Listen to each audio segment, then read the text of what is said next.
सुना है बड़ा मनहूस स्टेशन है वो। कैसे रहोगे वहां? बिलास का एक साथी उसके ट्रांसफर ऑर्डर मिलते ही समझा रहा था। बिलास सिर पकड़कर बैठा था और अपने परिवार के बारे में सोच रहा था। विक्रमपुर रेलवे स्टेशन, जैसा नाम वैसा ही गुण।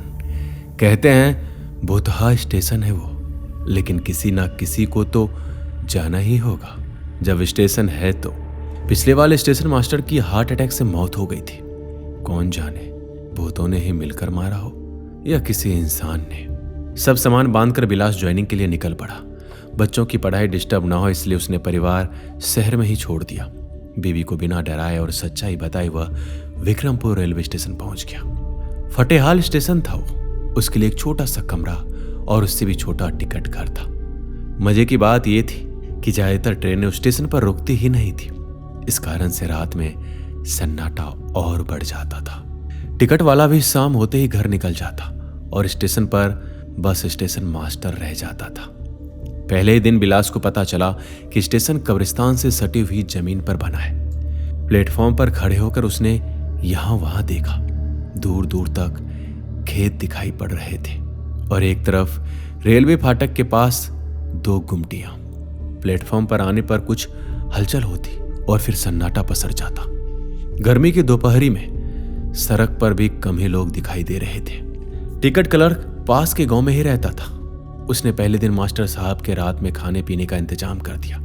साथ में उसने गांव के सिद्ध बाबा जी का जंतर भी दिया, जिससे उन्हें रात को डर ना लगे। बिलास चाहते हुए भी मना नहीं कर पाया। जैसे जैसे दिन ढल रहा था, बिलास की धड़कनें तेज हो रही थी। उसे सारी भूत की कहानियां एक साथ याद आ रही थी। किसी ट्रेन के आने का समय नहीं था तो बिलास ने सोचा थोड़ी देर झपकी ले ले। तभी अचानक किसी ने गेट खोला। उसका दिल धक से कड़ गया। सामने देखा तो एक पतला दुबला लड़का टिफिन में खाना लिए खड़ा था। साहब, विक्की भैया ने भेजा है, खाना लगा दे? बिलास हड़बड़ाते हुए बोला। हाँ लगाओ बेटा। टिफिन को उसने टेबल पर सजा दिया। गर्मा गर्म पूरी और सब्जी की महक से सारा कमरा भर गया। जाने के लिए जैसे ही वो लड़का पलटा, बिलास ने उसे रिक्वेस्ट करके रोक लिया। सुनो बेटा, थोड़ी देर तक रुक जाओ तो टिफिन साथ लेते जाना। अरे नहीं साहब, सुबह आकर ले लेंगे। अभी रास्ते में बहुत अंधेरा हो जाएगा तो घर जाने में दिक्कत होगी। बिलास ने हिम्मत बांधकर खाना खाना शुरू किया। स्वादिष्ट पूरी सब्जी से उसका डर कुछ देर के लिए भाग गया। दरवाजा भीतर से बंद करके वह कुछ देर फिर झपकी लेने लगा। उसकी नींद खुली तो घड़ी में रात के अब 10 बज रहे थे। अगली ट्रेन आने का समय 1 बजे का था, लेकिन अब घड़ी देखने के बाद उनको नींद नहीं लग रही थी। बाहर से कुत्तों और सियारों की जोर जोर से आवाजें आ रही थी। खिड़की से आ रही झिंगुर की आवाजें भी उसे डरा रही थी। उसने झट से उठकर खिड़की बंद कर दी और अपनी कुर्सी पर फिर बैठ गया। अपने मोबाइल में वो कुछ देख ही रहा था कि उसे लगा जैसे कोई उसे एकटक देख रहा हो। सामने उसके दीवार पर एक शीशा टंगा था जिसमें उसे कोई परछाई नजर आई। ध्यान से देखने पर लगा कि ये उसके मन का वहम है। तभी उसके दरवाजे पर जोर जोर से पीटने की आवाज आने लगी। हाथ में एक लाठी लिए वह डरते डरते बाहर निकला, लेकिन वहां कोई नहीं था। बाहर ठंडी हवा चल रही थी, लेकिन बिलास पसीना पोंछते हुए फिर भीतर कुंडी लगाकर बैठ गया। उसके हाथ डर से कांप रहे थे और उसके माथे का पसीना सूख ही नहीं रहा था। पहली रात में ही डर उसके भीतर बैठ गया था। उसे कुछ समझ नहीं आ रहा था। अचानक से उसे विक्की का दिया जंतर याद आया, जिसे उसने अपने बैग में से निकालकर तुरंत पहन लिया। बिलास जंतर पहनकर कुछ मजबूत महसूस करने लगा, लेकिन उसके मस्तिष्क में बैठा डर जंतर भी नहीं भगा पा रहा था। रात और घनघोर हो रही थी। बिलास के शरीर का खून सूखता जा रहा था। इतनी मानसिक थकान के बाद उसे नींद आने लगी थी, लेकिन उसका दिल इतनी जोर से धड़क रहा था कि उसकी आंखें शांति से पलकें झपका ही नहीं पा रही थी। कहते हैं आत्माओं में भी कई होते हैं। कमजोर आत्माएं तो जंतर के डर से भाग जाती है, लेकिन जो शैतानी आत्माएं होती है उन पर काबू पाना आसान नहीं होता। रात का अंधेरा तो इन शक्तिशाली आत्माओं का बसेरा होता है और उस समय ये जब जिसे चाहे बर्बाद कर सकती है। अपना डर भगाने के लिए बिलास ने अपनी पत्नी को फोन लगाने की सोची। मोबाइल पर नजर गई तो उसने देखा जैसे कोई उसके पीछे खड़ा है। वो कुर्सी और मोबाइल छोड़कर खड़ा हो गया। पीछे कोई नहीं था, लेकिन डर के कारण वो दीवार से जाकर चिपक गया। घड़ी में अभी बस 11 ही बजे थे। वह चाह रहा था कि रात जल्दी खत्म हो जाए और सुबह का सूरज निकल जाए, लेकिन अंधेरा तो अभी और घना हो रहा था। तभी कुछ अजीब हुआ।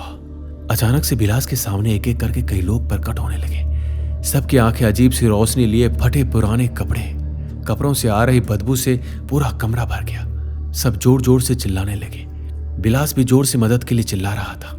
उसने पूरी कोशिश की पर उसका कोई हेल्प करने नहीं आया। उसके कानों में जोर जोर से गूंज रहा था, आ जाओ, मेरे पास आओ। अब वो बेहोश होने वाला था। बिलास की आंखें धीरे धीरे बंद हो रही थी। उसे बचपन का एक दृश्य याद आया। एक दिन कक्षा में कॉकरोच देखकर वह डर से कूद गया था। तब बच्चों ने उसका खूब मजाक बनाया।